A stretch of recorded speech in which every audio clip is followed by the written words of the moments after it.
இன்றைய மன்னா. டுடேஸ் மன்னா. 1 பேதுரு 5:6, 1 பீட்டர் 5:6. ஆகையால் ஏற்ற காலத்திலே தேவன் உங்களை உயர்த்தும்படிக்கு அவருடைய பலத்த கைக்குள் அடங்கியிருங்கள். Humble yourselves therefore under God's mighty hand, that he may lift you up in due time. சாராளின் அடிமை பெண்ணாகிய ஆகார் கர்ப்பவதி ஆனபோது தனது எஜமாட்டியாகிய சாராளை அற்பமாக எண்ணினாள். ஆகவே அவள் தனது நாச்சியாரால் துரத்தப்பட்டாள். கர்த்தருடைய தூதரானவர் அவளை வனாந்திரத்திலே சூருக்கு போகிற வழியருகே இருக்கிற நீரூற்றண்டையில் கண்டார் என்று நாம் வேதத்திலே வாசிக்கிறோம்.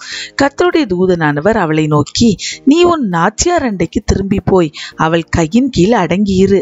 உன் சந்ததியை மிகவும் பெருக பண்ணுவேன். அது பெருகி எண்ணி முடியாததாய் இருக்கும். உன் அங்கலாய்ப்பை நான் கேட்டேன் என்று கூறினார். இந்த வார்த்தை கேட்ட மாத்திரத்தில் ஆகார், என்னை காண்பவரை நானும் இவ்விடத்தில் கண்டேன் அல்லவா என்று சொல்லி தன்னோடே பேசின கர்த்தருக்கு, நீர் என்னை காண்கிற தேவன் என்றாள். அதன் பின் திரும்பி சென்று தன்னுடைய நாச்சியார் அண்டையின் கீழ் அடங்கி இருந்து அவள் பணியை தொடர்ந்தாள்.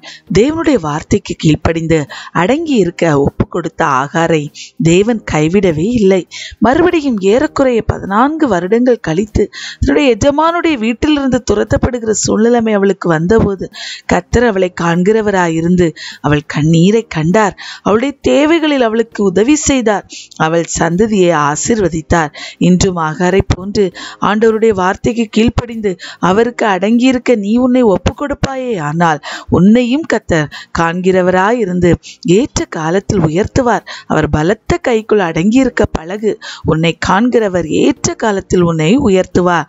God bless you.